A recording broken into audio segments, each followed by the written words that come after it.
Whatever it is that you care about doesn't matter objectively.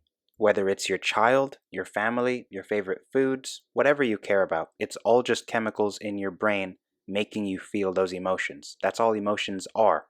Everybody already knows this, but they still continue to let those emotions control their lives. They base their lives around emotion.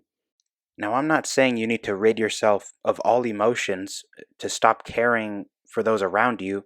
No, but you do have to recognize the influence these chemicals have on you, and you need to snap out of the emotional state that you're in and redefine yourself based on objective reality, not emotions or anything to do with your body, but you need to look at the universe around you, the universe you're in, and you need to base your thought process on the perspective of this universe. That's what unbrainwashing yourself is. What I'm trying to say is this: the universe doesn't care about the things you care about. Your child, for example, something horrible could happen to them, and the universe won't reverse time to save it. It won't cry for it. It won't feel grief, anything like that. So, how this applies to you is pretty simple. You need to be objective in your goals, your thought processes, your actions, not subjective. Ask yourself, what goals do you have in life? To be healthy, happy, to have a loving relationship, family, to eat great food, to help others, to change the world, have kids of your own one day, walk them down the aisle when it's their big day. Is all that sounding familiar to you? Is that life to you? Well, those are subjective goals, which means they are objectively irrelevant. They're great if your goal is to get those brain chemicals as elevated as you can throughout your life before dying and then being dead forever, but objectively, that is the wrong answer. As humans, and as any life form, we all understand one thing: life is worth living.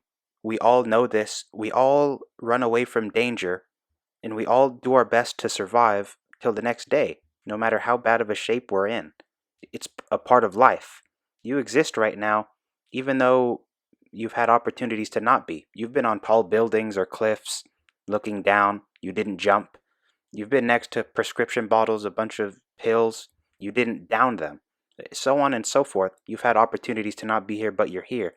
So you already agree with me that life is worth living and death is worth avoiding. That is an objective truth. So, based on that objective truth, where do you go from there? Well, you have to avoid death at all costs as soon as possible. You have to cure death and become immortal. It's objectively the most important goal for all of humanity. Actually, for all of life, but you as humans can understand me, so I speak to you. We have to achieve this goal, and like anything that we've achieved as a species, we have to achieve this goal together. Because what happens if we don't achieve this goal? Exactly. We die, we turn to skeletons, and then we turn to dust. Do you want to be dust? Because if so, you already have that option as discussed. So that's the moral of this story, and it's the moral of my everything. We have to change society, unbrainwash society from everything holding us back, everything keeping us brainwashed, wasting our time, and everything that's not helping to advance science, which means all of those things are, by definition, leading us to our deaths. So we're unbrainwashing ourselves from everything like that. Anything that you spend time on, yet it doesn't help humanity become immortal in some way, is a waste of time, objectively, because it doesn't prevent your eventual death. Think about it. If you care about something, anything, that means you should want it to stay, not turn to dust, or have it stay and you turn to dust so you can't enjoy it anymore. So therefore, you agree with me in two aspects now. You can go to your child's plays and support them. You can take your dog to the dog park and give it a good experience all you want and think you're doing a good thing, but your future is very clear and certain: eternal death. And you can paint pictures of heaven all you want, and there can be gates and angels and clouds and stairs to the top, but those are pictures, sweetheart. You got to snap out of it. And I know this is hard to fully lean into as an ideology, There's no brain chemicals over here. There's no dopamine. Giving it to you raw. When you listen to someone speak and they make you happy, you should immediately turn the happiness into the opposite of that, because they just took your brain chemicals and made a mockery of them. They're playing you like a fiddle, basically pulling your strings and playing you. Anyone that you like or makes you feel good, you have to notice that and not let it happen. If you think that I'm mentally not all there, or you just don't like me, that's a good sign that you will actually believe in this eventually. It's the first step of this.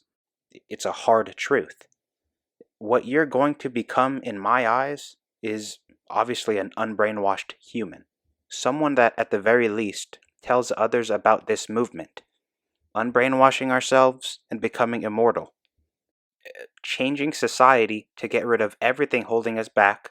Investing everything into science until immortality is achieved and we're all in immortality robots. That's what this movement is. So I need you to spread the word about this movement. Whenever you see people talking about anything or something that is not immortality or unbrainwashing ourselves, make that the conversation at that point. We take priority in all conversations because we have an actual potential future. If someone has a goal that isn't becoming immortal, that just means that dying is a part of their plan. So turning into dust is part of their plan. You can basically consider that person to be dust. You can disregard everything someone says if they aspire to be dust, because we aspire to be immortal, and we're not the same. We need to reevaluate what we truly care about. Spread the word. Thank you.